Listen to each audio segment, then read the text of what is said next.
క్రీస్తునందు ప్రియమైన వారులారా, శుభాలు. ఎలా ఉన్నారు? బాగున్నారా? నిన్నటి దినము ఎలా గడిచింది? ప్రభువుకు మహిమకరంగా జీవించారా? జీవించినట్లయితే ఆయనకు స్తుతులు. లేని ఎడల ఆయన మనల్ని క్షమించునుగాక. నేటి దిన ధ్యానాంశము మార్కు సువార్త 11వ అధ్యాయము 24వ వచనం. మార్కు సువార్త 11వ అధ్యాయము 24వ వచనం. మీరు అడుగుచున్న వాటి నెలను పొందియున్నామని నమ్ముడి, అప్పుడవి మీకు కలుగునని మీతో చెప్పుచున్నాను.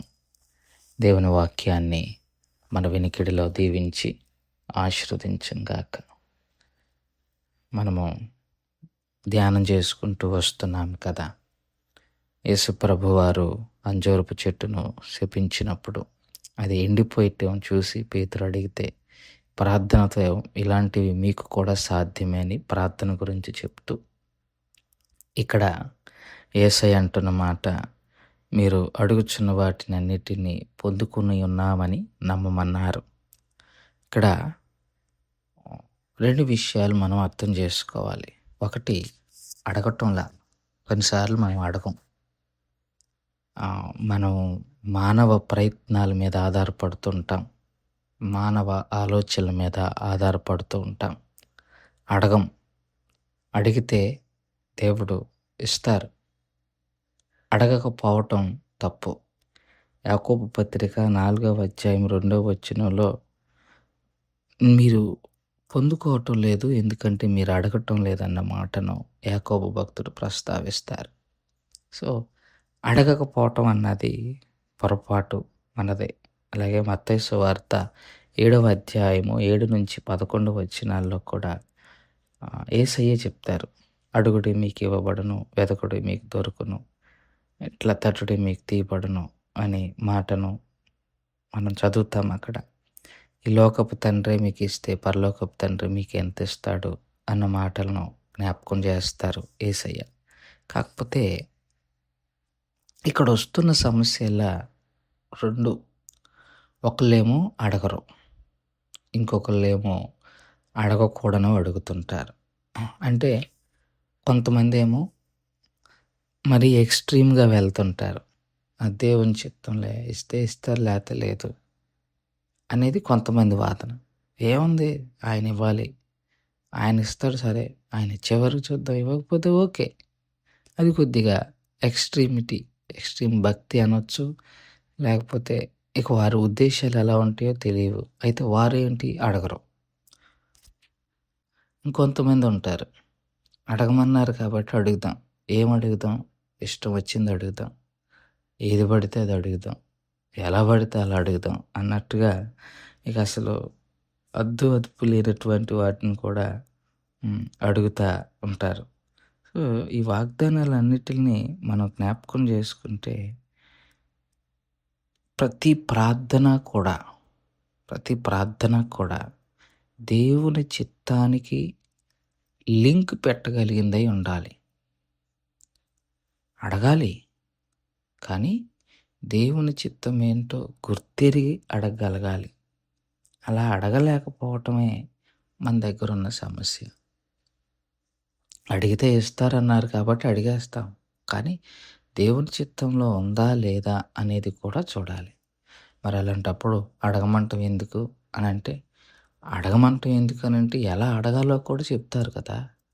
అడగమన్నారు కదా అని అడగటం కాదు కదా, ఎలా పడితే అలా అడగకూడదు కదా.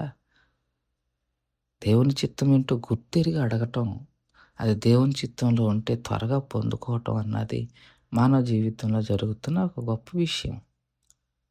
దేవుని చిత్తాన్ని కూడా తెలుసుకోవాలి. అడిగాము కాబట్టి మనం ఎప్పుడైతే ఇక అడగకూడని అన్నీ కూడా అడిగేసి పొందకపోవటం వల్ల ఇక కొంతమంది ఏమో దేవుణ్ణి మర్చిపోవటం, కొంతమంది ఏమో విశ్వాసంలో మనం బలహీనంగా ఉన్నాని కృంగిపోవటం, ఇలాంటివి చాలా నడుస్తూ ఉంటాయి కదా. అలా కాదు, అడగాలి. దేవుని చిత్తం ఏంటో గుర్తెరగ అడగాలి. ఇదే యాకోబు పత్రిక 4వ అధ్యాయంలో అంటారు, మీరు అడగటం లేదు కానీ పొందుకోవటం లేదు, అడుగుతున్న వాటిని కూడా మీ స్వార్థం కోసం అడుగుతున్నారు అంటాడు. ఒకసారి 4వ అధ్యాయం చదివితే మీకు అక్కడ జ్ఞాపకం వస్తుంది. యేసు ప్రభువారు చాలా సందర్భాల్లో తన శిష్యులతో మాట్లాడుతూ యోహాను సువార్తలో అంటాడు, what ever you ask in my name I will do that అంటాడు. మీరు ఏమడిగినా అది నేను మీకు చేస్తాను అని పక్కన ఒక మాట అంటాడు, తండ్రి నామము మహిమపరచబడినట్లుగా. అది మనం అడిగేది ఎలా ఉండాలి అంటే తండ్రి నామము మహిమపరచబడేదిగా ఉండగలిగితే నేనేమైనా చేస్తానంటాడు యేసయ్య. దాన్ని యేసయ్య ఆ మాటను జ్ఞాపకం చేస్తాడు. అలాగే ఇంకొక మాట ఇంకో సందర్భంలో అంటాడు, నాలో నిలిచి ఉండండి, మీలో వాక్యాన్ని నిలిచి ఉండండి, నిలవనివ్వండి, అప్పుడు మీరు ఏం అడిగితే అది చేస్తాను అని అంటాడు. నాలో నిలిచి ఉండి అడగండి, మీ వాక్యం మీలో ఉంచుకొని నన్ను అడగండి అంటాడు. సో ఆయనలో నిలిచి ఉండి వాక్యాన్ని మనలో నింపుకొని అడిగే ఆ మాటలో దేవునికి అనుకూలమైనవిగానే ఉంటాయి. అది ఆయన ఉద్దేశం. ఇట్లా అడగాలి కానీ ఎట్లా పడితే అట్లా కాకుండా దేవుని చిత్తం ఏంటో గుర్తిరిగి అడిగితే ఆ ప్రార్థనలో కానీ దానికి కానీ ప్రాధాన్యత ఉంటుందన్న విషయాన్ని మనవి చేసుకుంటూ ఈ మాటల్ని ఇంతటితో ముగించుకుంటున్నాను. దేవుడు దీవించి ఆశీర్వదించును గాక. ప్రార్థన చేసుకుందాం. మమ్మల్ని మిక్కిలిగా ప్రేమించిన మా ప్రియ పరలోకపు తండ్రి, మీ పాదాలకు స్తోత్రాలు. చెప్పబడిన వాక్యాన్ని బట్టి మీకు స్తోత్రాలు. విన్న వాక్యం మా హృదయంలో భద్రపరచుకొని వాక్యానుసారమైన జీవితాన్ని జీవించడానికి కావలసిన కృపను సహాయాన్ని మాకు అందరికి దయచేయగలరని యేసుక్రీస్తు ప్రభు వారి పుణ్యనామములో అడిగి వేడుకుంటున్నాం తండ్రి. ఆమెన్. God bless you.